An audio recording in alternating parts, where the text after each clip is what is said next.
In this video, we'll make a console app that extracts and compresses archive files using SharpCompress, as well as displaying the contents like this, and being able to add and remove a file from the archive.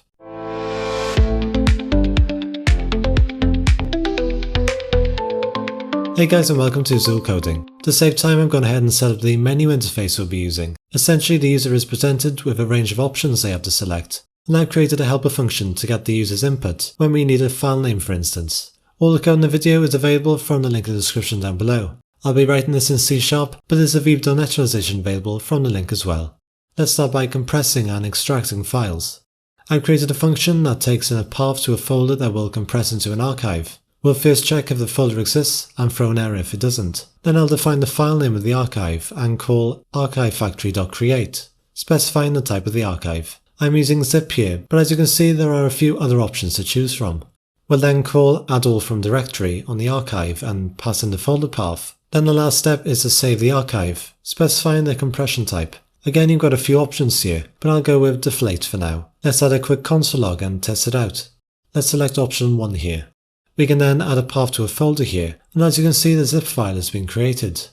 Now let's try and extract an archive to a folder. We'll use archivefactory.open this time with the archive file name. We're then going to construct the file path for the resulting folder by getting the directory name of the archive, along with the file name without the extension part. Let's create this folder if it doesn't exist and loop through all the entries.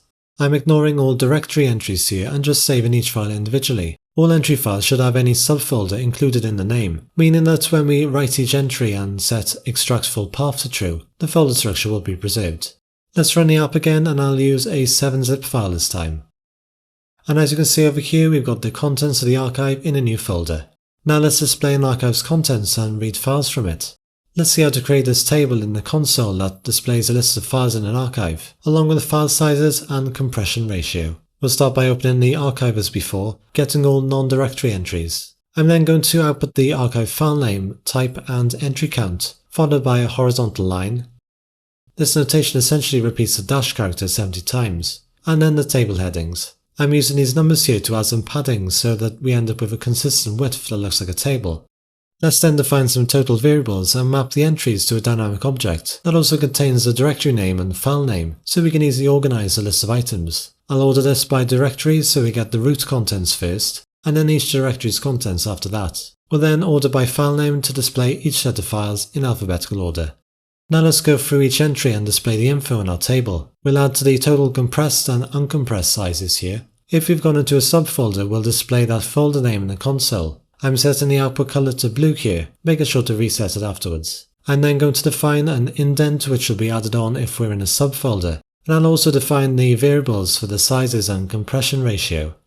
The formula for the compression ratio is 1 minus the compressed size over the uncompressed size, and then multiply by 100 to get the percentage value.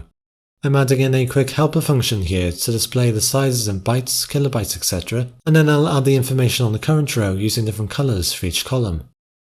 And finally the row that will contain the total sizes and ratio. Note that I'm using F1 on the ratios to round it to 1 decimal place.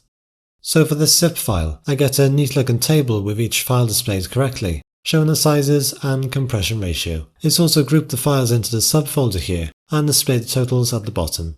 Let's read a text file from an archive next. After opening the archive again, I'm going to search for an entry in the archive that matches our parameter here. The ordinal ignore case option will mean it's case insensitive, and so if we can't find an entry after that, we'll throw an error. I'm then using a stream reader to read the contents of the text file, and I'm going to output it to the console after the file name. Let's see it in action with a text file in my 7-zip folder. We'll finish off by adding and removing files from an archive. To add a file to an archive, we need to create a temporary archive and then replace the original with that. So let's first check the file that we're going to add actually exists. We'll then go to open the archive and check if we can write to this type of archive.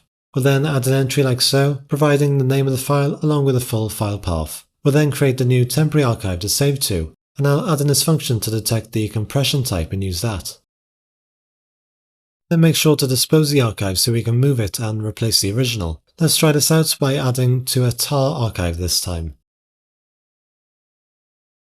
And then if I display the contents of this archive, we can see there's a new text file added to it. So let's try and remove this file from the archive now. We'll do a similar sort of thing to before where we try and find the entry in the archive, this time calling remove entry. We then similarly need to create a temporary archive and replace the original.